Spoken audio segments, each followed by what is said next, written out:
Hola queridos estudiantes de octavo, espero se encuentren súper bien en casa. El día de hoy les dejo la retroalimentación que vimos el día miércoles cuando nos juntamos y nos va a servir para preparar la evaluación que vamos a tener el día lunes 19, ¿ok? Así que vamos a revisar entonces la operatoria con números enteros. El temario para esta evaluación es números enteros en la recta numérica, valor absoluto, adición y sustracción de números enteros. Como objetivos tenemos representar números enteros en la recta numérica, analizar situaciones cotidianas que involucren operatoria con números enteros, modelar situaciones matemáticas con números enteros y resolver problemas matemáticos con operatoria combinada. Comencemos entonces con los números enteros. Representados por esta letra Z, el conjunto de los números enteros está compuesto por los números naturales, que son los enteros positivos, por los números negativos y el 0. Aquí nos encontramos entonces en la recta numérica. Vemos entonces que está el 0, tenemos los números positivos hacia la derecha y los números negativos hacia la izquierda. Lo que podemos decir entonces finalmente es que los números negativos, como decíamos ubicados hacia la izquierda, se utilizan para representar situaciones tales como las temperaturas inferiores a 0 grados, egresos de dinero, indicar posición bajo el nivel del mar, entre otras. De lo contrario, los números positivos, los que se encuentran a la derecha del 0, se utilizan para representar situaciones tales como temperaturas superiores a 0 grados, ingresos de dinero, indicar posición sobre el nivel del mar, entre otras. Letra A dice: el conjunto de los números enteros se simboliza con la letra, lo acabamos de ver, la letra Z. Letra B: los números negativos se encuentran a la derecha o izquierda del 0, lo acabamos de ver, se encuentran hacia la izquierda los números negativos. La letra C nos pregunta por los números positivos, que se encuentran hacia la derecha del 0, y acá nos piden en la letra D comparar estos dos números. El número 2345 es, ahí hay que completar si es mayor o menor que el número menos 5489. Por lo tanto, el 2345 es mayor que el menos 5489.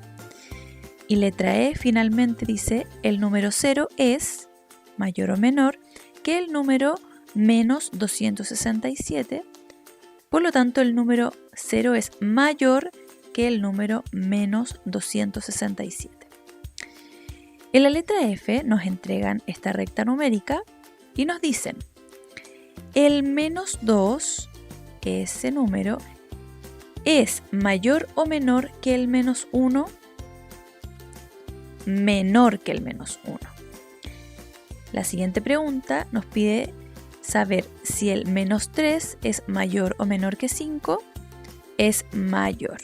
Entonces, como dato, si nos fijamos, por ejemplo, en los números positivos y comparamos el 2 con el 4, nosotros sabemos automáticamente que el 4 es un número mayor que el 2. Si lo vemos en la recta numérica, nos damos cuenta que el 4 se encuentra a la derecha y el 2 en la izquierda. Lo mismo pasa con los números enteros. Entonces, si comparamos dos números, por ejemplo, nos decía comparar el menos 2 con el menos 1, el número que está a la derecha va a ser mayor y el número de la izquierda va a ser menor, si los observamos en la recta numérica. Entonces nos preguntan, ¿el menos 2 sería mayor o menor que el menos 1? Es menor. ¿Cómo nos damos cuenta? Porque está a la izquierda. Su posición es en la izquierda del otro número que estábamos comparando, que es el menos 1. Por lo tanto, entonces, el menos 3, aquí está. Con el menos 5, el menos 3 nos preguntan si es mayor o menor. Como el menos 3 está a la derecha, ese es el número que es el mayor. Por lo tanto, el menos 3 es mayor que el menos 5. Recordemos ahora entonces lo que es el valor absoluto. Preguntémonos, ¿puede ser una distancia negativa? Nosotros podemos decir al momento de salir a correr, por ejemplo, ¿recorrí menos 10 kilómetros? ¿Lo decimos así o lo decimos positivamente? Entonces, el valor absoluto de un número corresponde a la distancia de un número con respecto al cero. Cuando hablamos de distancias, nos referimos a distancias siempre positivas. Utilizaremos la simbología. Esa simbología que se indica ahí son dos barras, distinto a los paréntesis. Nosotros los paréntesis los conocemos redondos, o como corchete, o como una llave. ¿Ya? Estas son dos barras rectas, que en el medio se coloca el número con el que vamos a trabajar o al número que le vamos a extraer su valor absoluto. Entonces, ¿cómo se lee? Tenemos esta simbología y esto se lee el valor absoluto de 47. Si tenemos esta simbología, lo leemos como el valor absoluto de menos 20 y la siguiente lo leemos como el valor absoluto de 0. Ahora, ¿cómo calculamos el valor absoluto? Para calcular el valor absoluto, lo que vamos a hacer es extraer la cantidad numérica. En este caso, por ejemplo, si miramos la letra A, la cantidad numérica positiva es el 4 y nos quedaría 4 positivo. Entonces, al extraer el valor absoluto de un número, es siempre la cantidad numérica que está dentro positiva. Siempre positivo. Veamos la letra B. Nos piden calcular el valor absoluto de 12, por lo tanto sabemos que el valor absoluto de 12 es 12. Entonces, tiene que quedar claro que independiente que si la cantidad dentro del valor absoluto es negativa o positiva, nuestro resultado al extraer el valor absoluto siempre es positivo, siempre. Veamos entonces, valor absoluto de 7, 7, valor absoluto de 8, 8. Entonces, ojo acá, observación importante, si calculamos el valor absoluto de un número, nuestro resultado siempre será un número positivo, ¿ok? Eso nos tiene que quedar muy claro. Recordemos ahora la adición y la sustracción. En la adición y sustracción, lo que tenemos que saber y recordar es la prioridad de las operaciones. Nosotros habíamos visto una palabra clave, que esta palabra nos iba a ayudar a recordar de qué forma teníamos que resolver los ejercicios de operatoria combinada. O sea, qué cosas primero y qué cosas después. En este caso la palabra clave la tenemos acá y se llama papomudas. Papomudas entonces nos va a ayudar a recordar la priorización de las operaciones. Recordemos ahora la regla de los signos en cuanto a la adición y la sustracción, ¿ya? Si tenemos signos iguales, es decir, tenemos dos números, dos cantidades que tienen el mismo signo, es decir, o dos positivos o dos negativos, lo que tenemos que hacer es sumar esas cantidades numéricas y conservar el signo. En cambio, si tenemos distintos signos, es decir, dos cantidades numéricas que tienen distinto signo, los vamos a restar y se conserva el signo del mayor valor absoluto. Recordemos que si delante de un paréntesis tenemos un signo positivo, el número que está dentro del paréntesis sale con el signo que posee, es decir, que conserva su signo. Número 4. Al contrario pasa cuando delante de un paréntesis tenemos un signo negativo, el número que está dentro sale con el signo contrario que posee o, esto quiere decir, su inverso aditivo. Vamos a ver algunos ejercicios de operatoria combinada. Les dejo algunos consejos.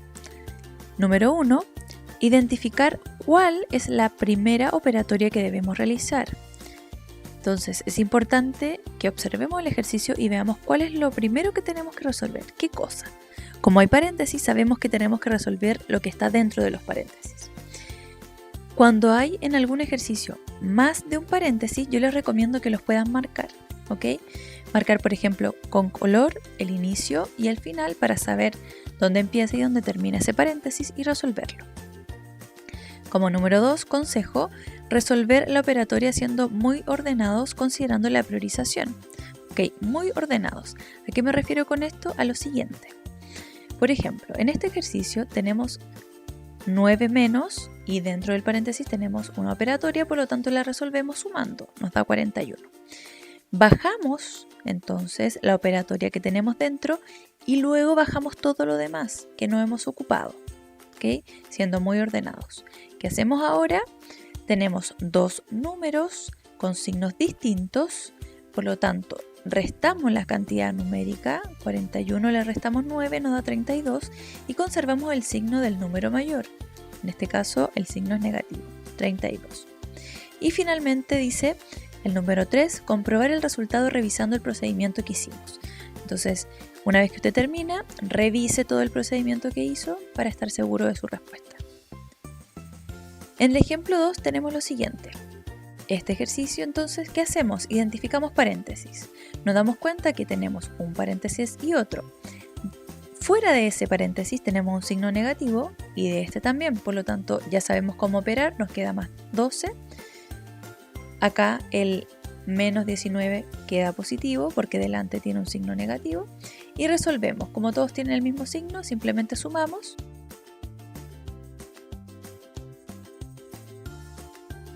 Veamos ahora el cuadrado mágico. En un cuadrado mágico, el total de sumar los números horizontales, verticales y diagonales es el mismo.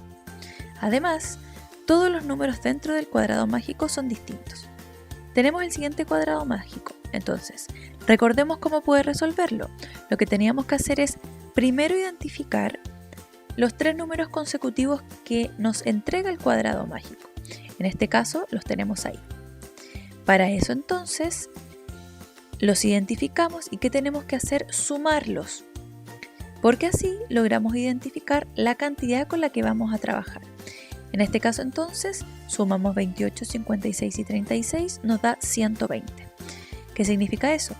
Que si nosotros sumamos los 3 números verticales nos tiene que dar 120.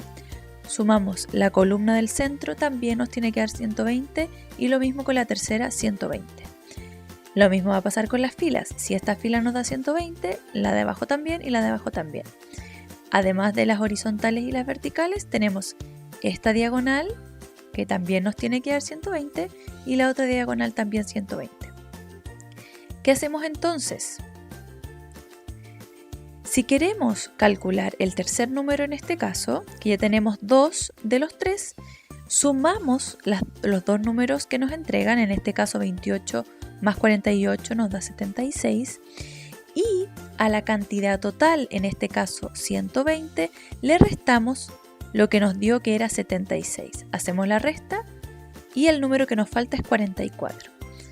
Entonces, ¿cómo lo hacemos para comprobar? Sumamos estas 3 cantidades y nos tiene que dar 120. ¿Qué hacemos ahora? Lo hacemos igual con los 3 números que quedan.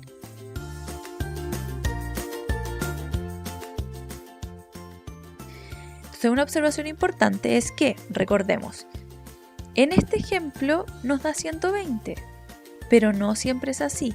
Otra cosa importante entonces es identificar los 3 números que se encuentran consecutivos, ¿ok?